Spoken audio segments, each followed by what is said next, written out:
This is Radio Taiwan International.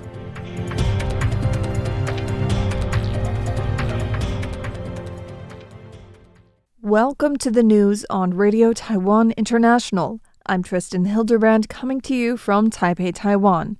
We begin with a look at today's top stories for Tuesday, April 7th.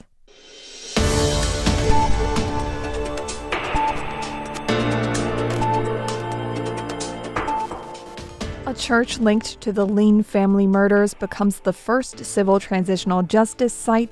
Premier Zhuo warns against the lying flat approach as KMT leader Zheng departs for China, and Japan deploys long-range missiles capable of reaching China.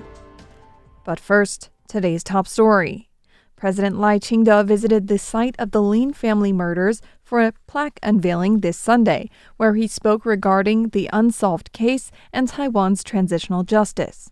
Democracy advocate Lin I-hsiung's mother and his 7-year-old twin daughters were stabbed and killed in 1980 in what is now called the Lin Family Murders. The plaque marks Gigong Church of Chi-Hsin Presbytery, Lin's residence at the time, as a site of transitional justice. The president noted this is the first approved site of transitional justice that was applied for by members of the public, and said it is a moment for the nation to bravely confront history, remember its pain, and strengthen democracy. President Lai said the Lin family murders are the darkest and most tragic chapter in the history of the authoritarian government's human rights abuses in Taiwan.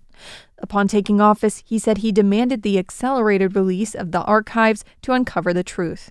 As of February, the National Security Bureau, NSB, had declassified and transferred more than 140,000 political files to the National Development Council's Archives Management Office, including all files related to the Lin family murders. The Control Yuan, Taiwan's highest supervisory board, revealed an investigation report stating that the purpose of the murders was to suppress nonpartisan activities and strengthen social control.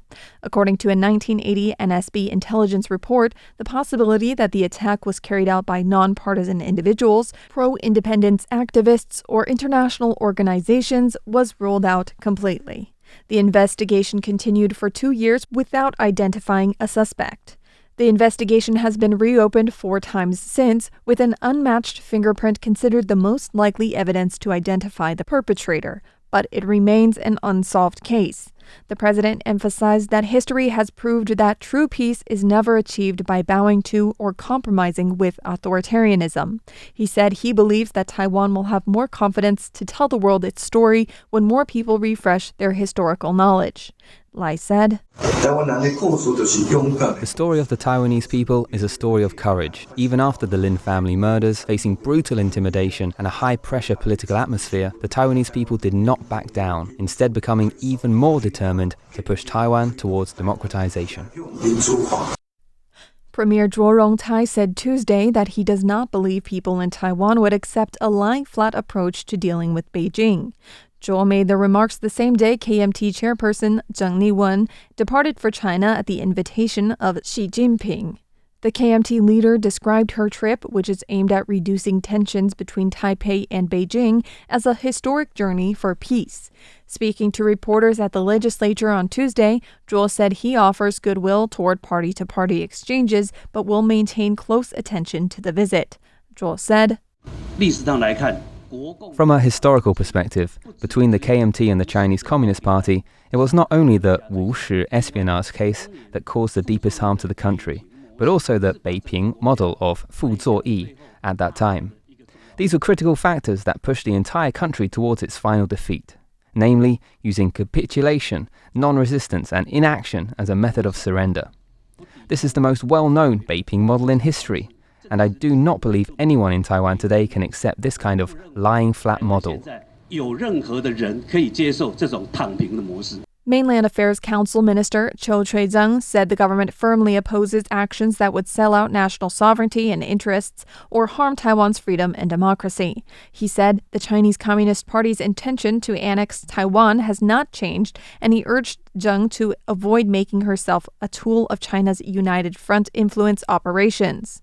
Cho added that party exchanges cannot replace official mechanisms and said that no agreements involving political authority should be signed without government authorization. Japan has deployed long-range missiles capable of reaching parts of mainland China. Japan's Ground Self-Defense Force confirmed it completed long-range missile deployments at 2 locations late last month: Kumamoto in the southwest and Shizuoka near central Japan, as Tokyo moves to strengthen its military capabilities amid rising regional tensions. At Camp Kangun in Kumamoto, Japan deployed an upgraded Type 12 surface-to-ship missile with a range of about 1,000 kilometers, placing China's eastern coastline and waters around Taiwan within reach. A separate hypervelocity gliding projectile, designed for island defense and capable of irregular flight path, was deployed at Camp Fuji in Shizuoka. China's foreign ministry reacted sharply, urging Japan to act cautiously in military affairs and accusing Tokyo of exceeding the limits of its self-defense policy. According to CNA, Taiwan's state-run news agency, Nanjing University's International Studies Executive Dean Zhu Feng said the deployments signal a major shift in Japan's national security strategy and should not be underestimated. He linked the move to broader policy adjustments, including Prime Minister Sanai Takaichi's remarks last year suggesting Japan could respond to a conflict over Taiwan. Japan has traditionally limited missile ranges to shorter distance under its pacifist constitution. The new deployments reflect Tokyo's move towards a counterstrike capability, allowing it to target threats from a distance. Analysts say the move aligns with Japan's broader strategy of strengthening deterrence alongside the United States, particularly as tensions rise in the East China Sea and across the Taiwan Strait. Joey Chow for RTI News. Taiwan was able to resume its status as African swine fever ASF-free due to its expertise, President Lai Ching-te said Tuesday. He made the remarks the day after the World Organization for Animal Health, WOAH, updated Taiwan's ASF status. The Agriculture Ministry said this makes Taiwan the only country in Asia free of all 3 major swine diseases: foot and mouth disease, classical swine fever, and ASF. President Lai took to Facebook, writing that Taiwan was able to pass the rigorous review in such a short time due to its long-accumulated systems and expertise. He said that Taiwan has gradually built up its disease prevention and quarantine capabilities from monitoring to response. These are in line with international standards, the president said, both safeguarding Taiwan's borders and earning international recognition. Lai acknowledged the professionalism and perseverance of pig farmers, epidemic prevention personnel, and experts. He also thanked citizens for their understanding and support. The president said that the government will continue strengthening epidemic prevention resilience and seeking international cooperation opportunities. Foreign Minister Lin I-hsiung is leading a trade delegation to the Marshall Islands from this Tuesday to Thursday, according to Taiwan's foreign ministry. The visit is intended to strengthen bilateral ties between Taiwan and the Marshall Islands and expand economic and trade cooperation.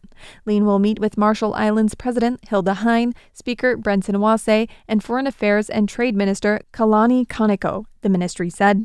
Members of the delegation include officials from Taiwan's International Trade Administration, the Taiwan Food and Drug Administration, and the Taiwan International Cooperation and Development Fund.